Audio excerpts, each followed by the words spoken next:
नमस्कार, RC Yadav class में आपका स्वागत है। प्लम्बिंग शॉप के अंतर्गत पाइप के बारे में विस्तृत वीडियो हम बना चुके हैं, जिसका लिंक नीचे डिस्क्रिप्शन बॉक्स में दे देंगे। अगर आप लोग नहीं देखे होंगे तो उसको एक बार देख लीजिएगा। आज हम पाइप फिटिंग्स के बारे में बता रहे हैं। पाइपों के द्वारा सप्लाई देते समय पाइपों को आवश्यकता अनुसार जोड़ने मोड़ने के लिए जिन युक्तियों का प्रयोग किया जाता है उन्हें पाइप फिटिंग्स कहते हैं। धातु की पाइपों पर जो फिटिंग्स प्रयोग किया जाता है उसके अंदर की तरफ थ्रेड होते हैं।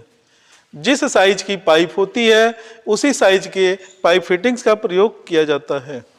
प्लेन सॉकेट जो होता है यह दो पाइपों को आपस में जोड़ के लंबाई में आगे बढ़ाने के लिए प्रयोग किया जाता है इस तरह से। इसके बाद टी सॉकेट इस तरह से होता है। इसका प्रयोग मेन पाइपलाइन के बीच में से एक दूसरी पाइपलाइन निकालने के लिए किया जाता है। यह देखने में टी आकृति का होता है, इसलिए इसे टी सॉकेट बोलते हैं। इसके बाद क्रॉस सॉकेट, इसका प्रयोग मेन पाइपलाइन से दोनों तरफ सप्लाई देने के लिए किया जाता है। इसमें दोनों पाइपलाइन एक दूसरे को क्रॉस किए रहती है, इसलिए इसको क्रॉस सॉकेट कहते हैं। इसके बाद एल्बो, दो पाइपों को आपस में समकोण पर जोड़ने के लिए एल्बो का प्रयोग करते हैं। यह कर्व में मुड़ा रहता है। इसके अलावा एक आता है स्क्वायर एल्बो। इसका प्रयोग बहुत ही कम किया जाता है क्योंकि इसमें इसका जो कार्नर है यह कर्व में नहीं मुड़ा है, इसलिए इसमें प्रेशर लॉस बहुत ज़्यादा होता है। इसके बाद बैंड, इसका प्रयोग दो पाइपों को आपस में भिन्न भिन्न एंगल पे जोड़ने के लिए किया जाता है। इसके बाद आता है माइटर बैंड। यह बड़े व्यास के पाइपों को मोड़ने के लिए पाइप के टुकड़ों को ही काटकर छोटे छोटे पीस में आवश्यकता अनुसार मोड़ा जाता है। माइटर बैंड के जोड़ को एक कुशल कारीगर ही बना सकता है। अब मैं आप लोगों को यहाँ पे बता दूं एल्बो और बैंड में क्या अंतर होता है। एल्बो 90 डिग्री के एंगल में मुड़ा रहता है और बैंड को आवश्यकता अनुसार किसी भी एंगल पे मोड़ सकते हैं। एल्बो में अंदर की तरफ थ्रेड होता है और बैंड में बाहर की तरफ थ्रेड होता है। एल्बो में पाइप को सीधे जोड़ा जा सकता है, लेकिन बैंड में जोड़ने के लिए पाइप को सीधे नहीं जोड़ा जा सकता। इसमें जोड़ने के लिए प्लेन सॉकेट की जरूरत पड़ती है। पहले यहाँ प्लेन सॉकेट लगा लेंगे, तब जाके इसको जोड़ सकते हैं। एल्बो में प्रेशर लॉस अधिक होता है, बैंड में इसकी अपेक्षा बहुत ही नॉमिनल होता है। इसके बाद आता है रिड्यूसिंग सॉकेट। इसका प्रयोग बड़े व्यास की पाइपों को छोटा करके या छोटे व्यास की पाइपों को बड़ा करने के लिए किया जाता है। रिड्यूसिंग सॉकेट की तरह से ही reducing tee, reducing elbow, reducing cross आदि पाइप फिटिंग्स आते हैं। इसके बाद यूनियन, इसका प्रयोग पाइपलाइन में कुछ अंतराल के बाद करते हैं। यह एक प्रकार से कपलिंग की तरह से होता है, क्योंकि कभी कभी पाइपलाइन में खराबी आने पर खोलकर ठीक किया जा सके।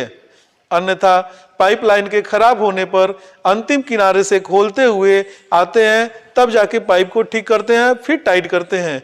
इसलिए समय बचाने के लिए यूनियन का प्रयोग बीच बीच में करते रहना चाहिए।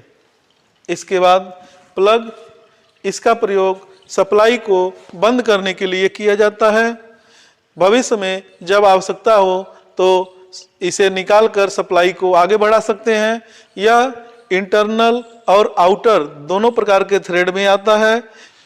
इनर थ्रेड प्लग जो होता है पाइप के ऊपर सीधे टाइट कर सकते हैं, लेकिन आउटर थ्रेड प्लग को टाइट करने के लिए पाइप के ऊपर पाइप फिटिंग्स लगा लेंगे, तब जाके यह पाइप फिटिंग्स के अंदर टाइट होगा। इसके बाद फ्लैंज या डिस्क की तरह से होता है। जिस साइज के पाइप पर फिट करना रहता है उस साइज के पाइप के आउटर डाया के बराबर इसका अंदर ये डाया होता है। इसके इंटरनल डाया पर थ्रेड बना होता है जिसमें पाइप को लगा के टाइट कर देते हैं। थ्रेड वाला फ्लैंज थ्रेडेड पाइप पर लगाकर टाइट किया जाता है और प्लेन फ्लैंज को प्लेन पाइप पर लगाकर वेल्ड किया जाता है। इसका इनर डाया पाइप के डायमीटर के बराबर और आउटर डाया पाइप के डायमीटर का डबल होता है। इसके बाद आता है निपल। यह पाइप का एक छोटा टुकड़ा होता है। इसके दोनों एंड पे थ्रेड बने होते हैं। छोटे पाइप पर पाइप डाई की सहायता से थ्रेड नहीं बनाया जा सकता है, इसलिए लेथ मशीन से या थ्रेडेड मशीन से इस पे थ्रेड बनाते हैं। यह 1/2 इंच से लेके 12 इंच तक की लंबाई में आता है। जिस पदार्थ की पाइप होती है उसी पदार्थ के पाइप फिटिंग्स का प्रयोग किया जाता है। जैसे जीआई पाइप के लिए जीआई की पाइप फिटिंग्स, ब्रास की पाइप के लिए ब्रास की पाइप फिटिंग्स, पीवीसी की पाइप के लिए पीवीसी की पाइप फिटिंग्स का प्रयोग करते हैं। पाइप फिटिंग से संबंधित मेरा यह वीडियो यदि पसंद आया हो तो आप लोग सब्सक्राइब कीजिए, लाइक कीजिए और दोस्तों के साथ मिलकर शेयर कीजिए। धन्यवाद।